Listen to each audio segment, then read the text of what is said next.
Kaya ko nang mapag-isa. Kahit anong mangyari sa akin. Magsilayas na kayo. Ano tayo?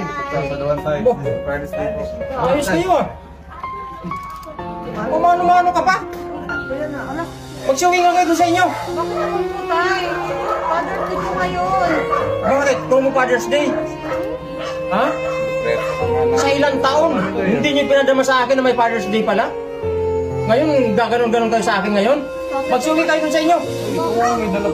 Iuwi niyo yan. Pagsalusaluhan niyo yan doon. Hindi ko kailangan yan, mga pagkapagkain na yan. Hindi, kaya nga pumunta kami rito para sa iyo. Hindi ko na kailangan ng pangapaliwanag nyo. Magsilayas kayo rito. Alam mo kung bakit? Ha? Yung tinimkim ko lang ang galit ko at hindi ko ipinarinig sa inyo na may sama ako ng loob sa inyo dahil sa ginawa nyo sa akin.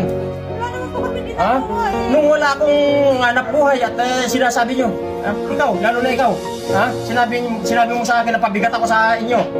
Ha? Pagkatapos ko yung arugayin at papag-aralin ng mga anak, tapos ganun ang gagawin niyo sa akin. Ngayon pupunta-punta kayo sa akin dito? Ha? May pa-surprise pa kayo sa akin? Ito mo Father's Day? Hindi ko kailangan yan. Hindi ko na dama ang Father's Day sa inyo. Sabi yung anak mo. Kalimutan mo na yun, oy. Matagal na tayo nagsasama rito. Ilang taon na tayong na walang bumabati sa akin ng Father's Day. Siniis ko na yun. Ngayon. Huwag mo kong pakialam sa utak. Baka magsama-sama kayo rito. Hindi ko tatanggapin yan. Wala. Bakit ako? Tinanggap ba ako nito mga anak ko? Kapag makita sinong panahon itong tatay mo walang wala, hindi kayo man lamang dumadalaw dito. May mga ganyan kayo.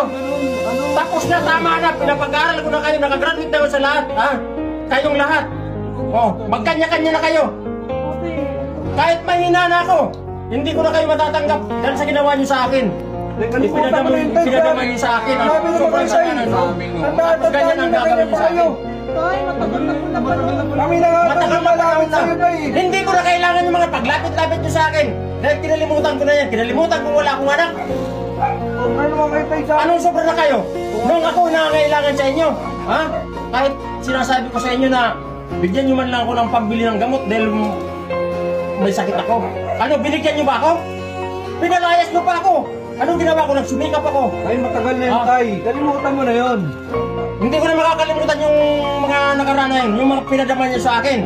Na mga wala kayong kwenta mga anak. Yan. Hindi ko na pagbibigyan. Kung gusto mo tol, sumama ka na sa kanila. Kaya ko mag-isa rito.